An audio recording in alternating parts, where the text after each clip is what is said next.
I'm very passionate about mental health, and it's just something that is near and dear to my heart. And especially this week with the suicides of Kate Spade and Anthony Bourdain, like it was a lot, and it just brought up a lot of my feelings about mental health and renewed my sense of purpose within that community, because I never want people to feel shamed or like it's like they're alone, or like it's something that they can't handle. And the truth is, I do know that some people can't handle it anymore. In the case of Kate Spade and Anthony Bourdain, they had struggled for reportedly a while, and I'm tired of people vilifying people for committing suicide. I am definitely not advocating for suicide, but I do think that a little bit of compassion could be, given to those who are, victims of mental illness. It's not that these were people who are having regular thoughts and feeling regular about life and like, oh, you know what, something bad happened and I just can't handle it anymore and I'm just gonna go. It's not that. These people have monsters living inside them that are talking to them constantly, and they get to the point where they are so worn down, and they've been soldiers. I won't say no one, but it's probably pretty rare that somebody commits suicide just,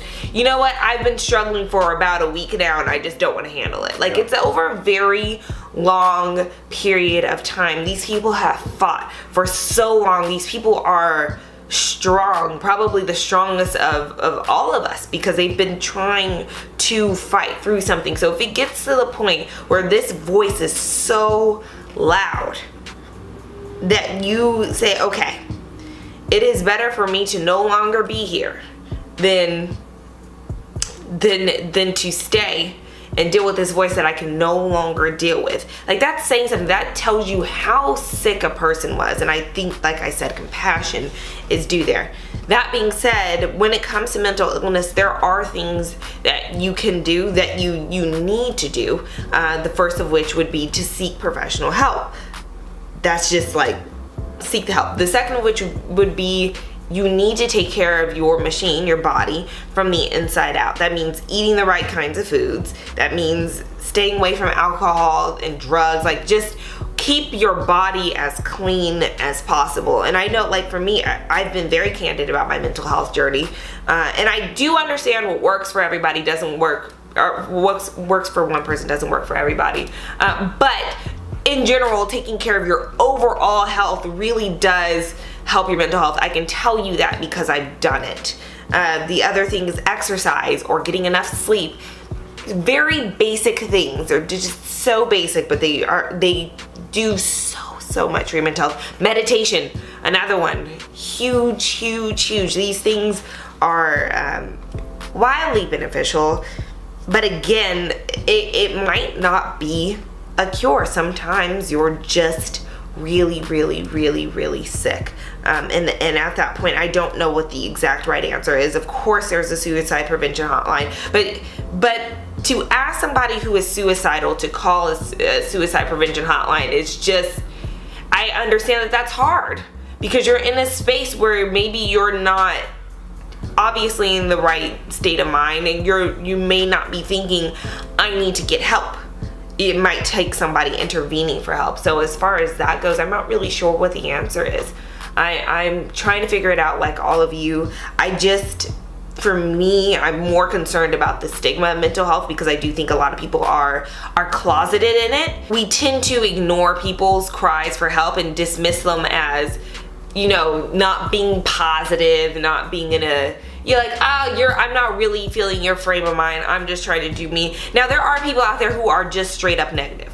They're negative people, and you don't necessarily need to be around them. But there are other people out there who, they're good people, they're pretty positive people, but they may be going through a bout of mental illness, and those people are the people you need to be there, be a listening ear to them if you can.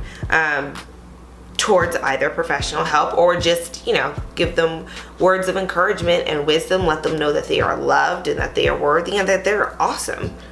That's, When you talked about being candid with your history with depression and living with ADHD, and you gave anxiety, and you gave these recommendations. What would you say was your biggest, out of all of the exercising, the diet, the meditation, seeking professional help, what was the biggest helper in allowing you to move beyond your anxiety and depression?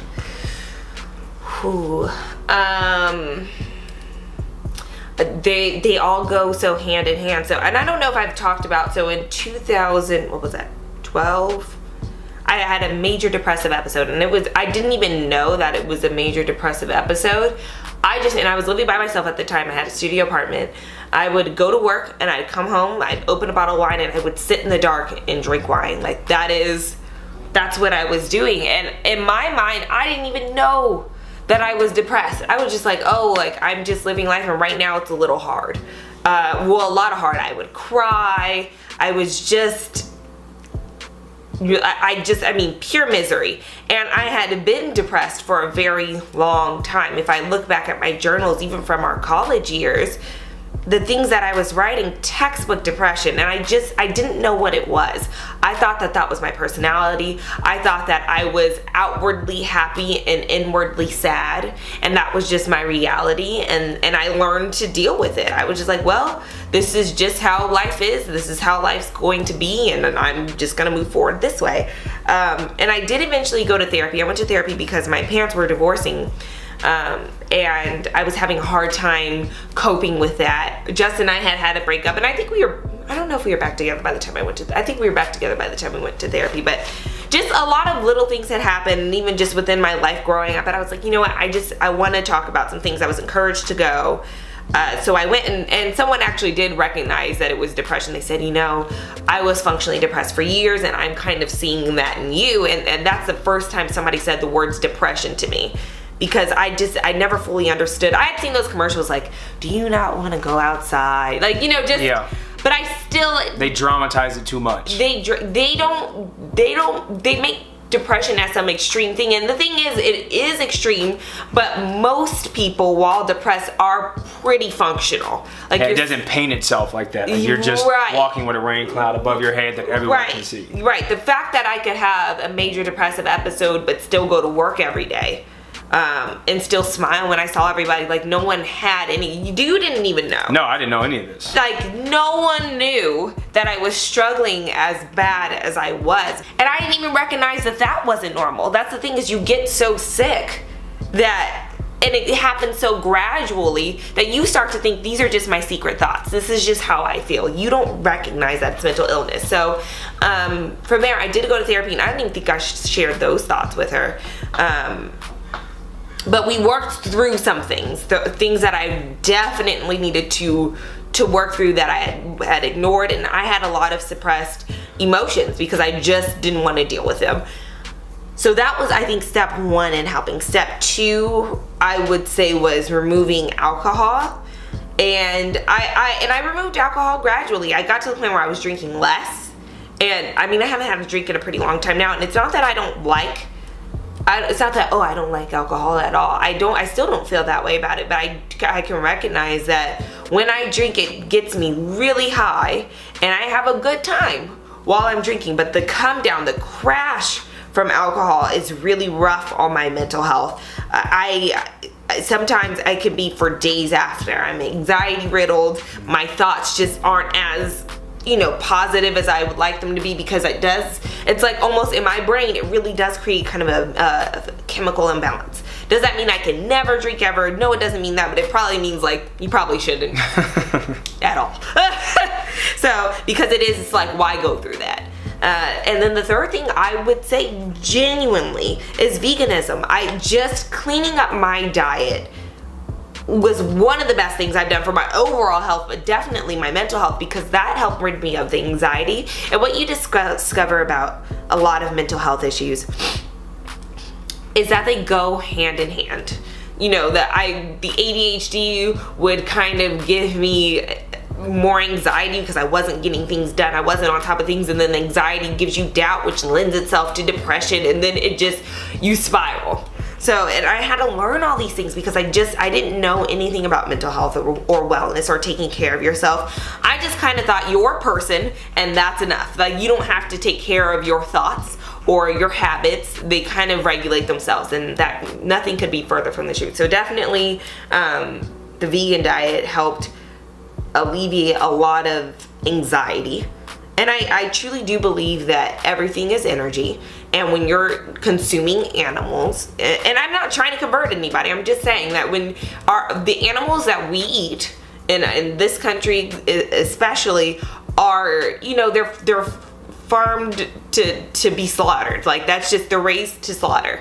And that energy is very anxious, and they're depressed, and you know, they're obese, they're sluggish, they're very unhealthy, and then they're slaughtered and we eat them, and then in turn we take on those qualities. So, and I can say that because I've experienced it. So that was the other thing. And then the topper would be meditation.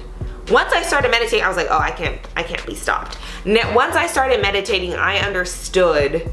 I've always said mental, spiritual, physical, emotional health. Like, that's, you have to do all four of those things, and that locked in, I think, that tied in the spiritual and the physical and the mental and the emotional. It ties them all together. It puts a nice little bow on them. So I have mental health practices that I have to participate in every day, because just because you're out of depression, I haven't been depressed in a very long time, doesn't mean it can never happen again.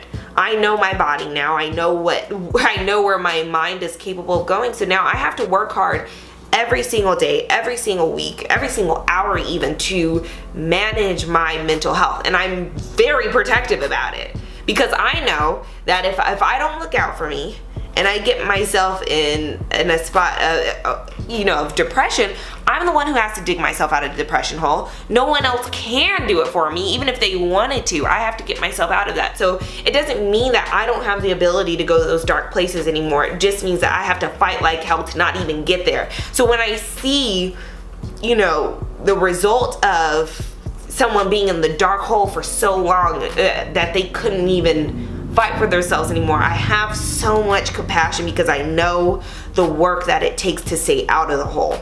And then I know that the work that it takes to get out of the hole. So I see somebody who just couldn't get out the hole, and that makes me, it's devastating. It's devastating. And then for somebody to make them a villain after I know they've been fighting like hell. They've been fighting like hell. It's hurtful. So